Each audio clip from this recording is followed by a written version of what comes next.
Good day folks, it's Sean here from Air Photography. In today's video I've got 15 tips and tricks for the DJI Action 2. If you've just purchased or received an Action 2, some of these tips will help you get up and running quickly with your new camera. So there's a lot to go over, so let's just jump right in and get started. So for tip number 1, it's a feature that DJI calls Snapshot. Traditionally when you go to power on your Action 2, you would just do a single press on the power button and the camera will turn on. From there you can set your settings and then press the record button again to start recording. But there is a feature that DJI has included called Snapshot, and what that does is allow you to capture content very quickly. All you have to do is press and hold the power button. You can see there the camera turns on and starts recording right away. When you go to stop recording, you're going to see that message coming up that the camera is going to automatically power off. So just a quick and simple way to capture some content when you don't have a lot of time to mess around with settings. Now you can change the behavior of what Snapshot does, and we do so by swiping down and going to our settings. And you can see there we have an option for Snapshot. If we click on it, you can see it gives us 3 options. We can have it set to record video, we can have it set to record just a predetermined quick clip, or we can have it set to record a hyperlapse. So you can customize that feature to whatever suits you the best. Now for tip number 2, it's about adjusting the heat tolerance of the camera. These small action cameras are notorious for overheating, and DJI actually has a setting in the menu that allows it to get a little bit warmer than normal before it automatically powers off to prevent damage. And you can see when we go to our settings, if we scroll down, you can see there's an option that says auto stop record temp. If we click on it, we have the option to set it to high or standard. By default, it's going to be set to standard.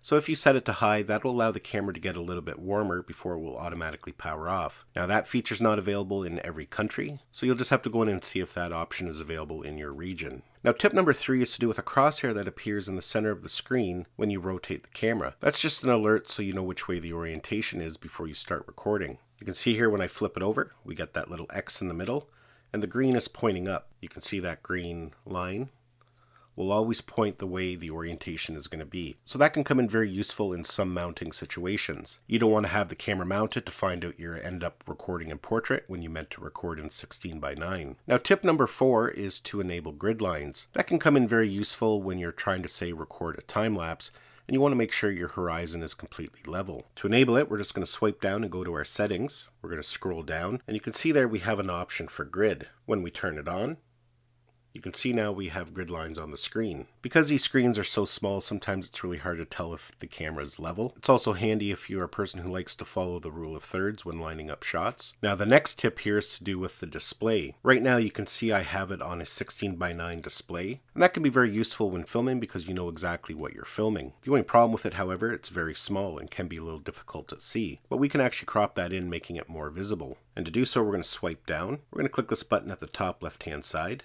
And you can see now we've put the display to full screen. So when we close the menu, you can see now the display is cropped in. It gives us a square aspect ratio, but things are going to appear a little larger and easier to see. If you have the display mod, that setting will transfer over to it as well. Now tip number 6 is to do with the battery level.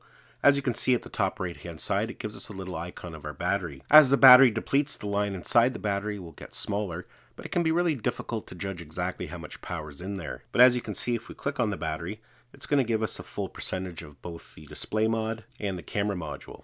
If you're using the battery mod, it will also display that information as well. Now if you have the battery mod or the display mod detached, you can still click up at the top right hand side, and again it's going to give you a percentage. So definitely a good thing to know, as it's a little bit more accurate at how much power you have left. Now for tip number 7 is to do with moving content around from the internal memory of the camera to the SD card. No matter whether you have the display mod, the dual display mod, or the battery mod, you have the option of adding a memory card to it. The internal memory only is 32 gigabytes, so that can get filled up pretty quick. When it is filled up, you can either transfer it to a computer and then delete it, or you can just move it over to the memory card if you're still filming. And DJI has actually made that procedure fairly easy. To do that, we're going to swipe down, and we'll click this icon in the bottom left-hand corner.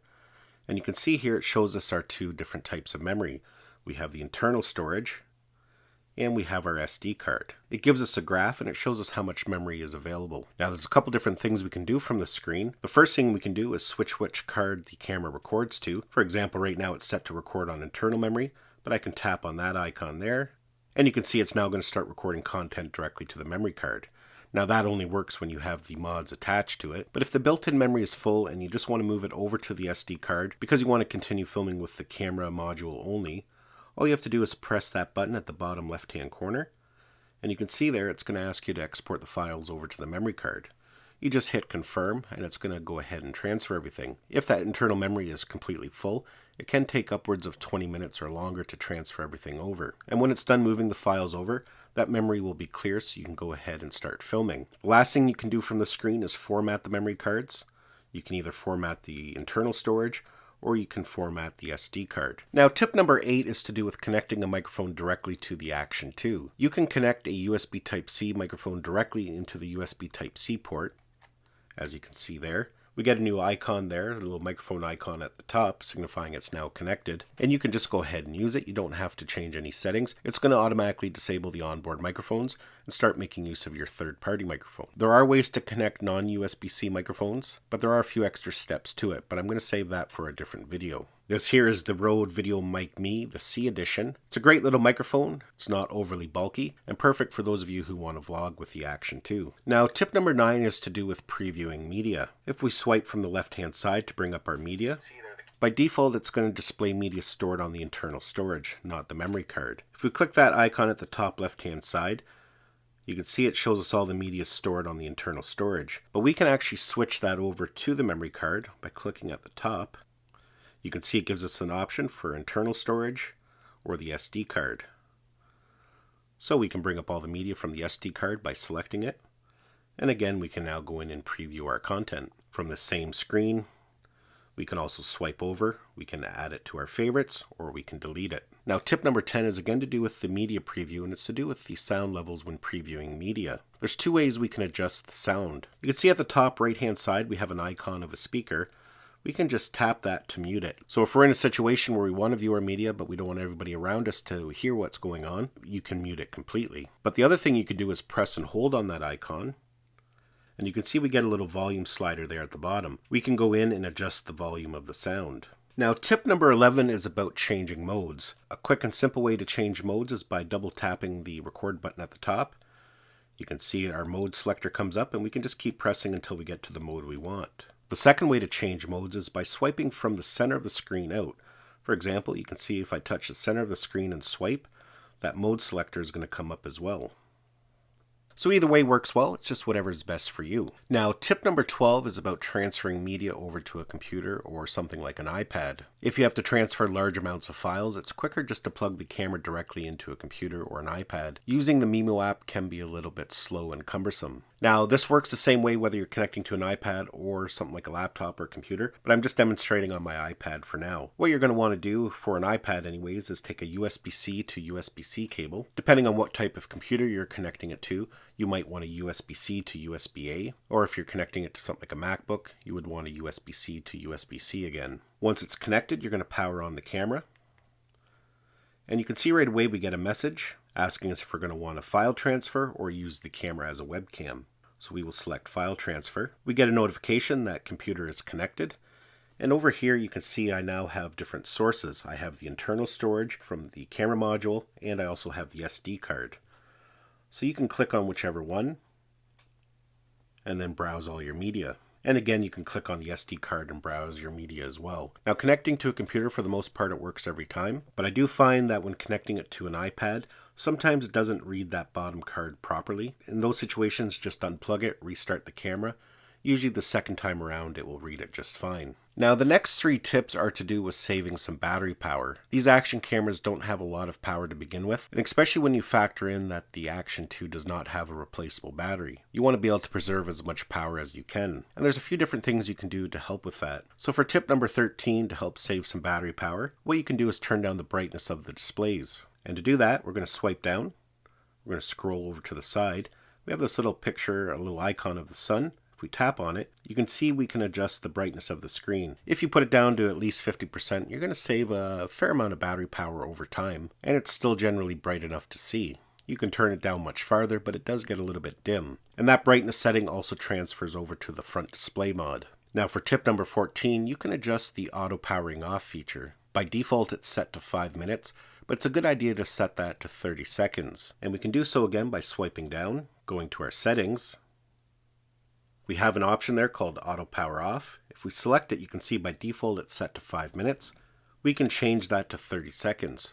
So after 30 seconds of inactivity with your camera, it's going to automatically power off. And over a course of a day, that can actually save you a significant amount of power. Quite often, even when I'm filming, there's a lot of idle time while I'm setting up shots, or sometimes I forget to power the camera off, and you can deplete quite a bit of your battery power that way. When you set it to 30 seconds, it's going to automatically power off when not in use. Now, tip number 15 again is to do with saving some battery power, and that's to disable the screens when locked. And that can come in handy not only to save you some battery power, but offer you a little bit more privacy when filming. And to do that, again, we're going to go to our settings, and we have this option here. It says to power off when locked.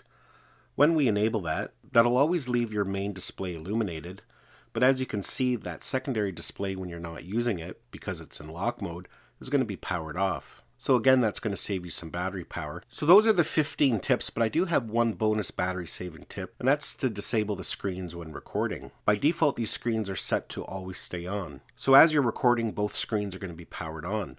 But we can set that. If we go to our settings, you can see there's an option there to turn the screen off when recording. And again, we can set the time it takes before it powers it off. As mentioned, it's set to never by default, but we can set it to 30 seconds. Once we start recording, it's going to wait 30 seconds and then both screens will go dark. Again, that will save you some power. Now that option's not good for every scenario. For example, if you're using your Action 2 for vlogging, you always want to be able to see what you're filming. And there's other situations where you don't want the screen to turn off. But if you're filming something like a time lapse or a hyperlapse, and you've just got this mounted on you, there's no sense in having that screen on burning power. Well folks, that's basically it. Those are my 15 tips and tricks for the DJI Action 2.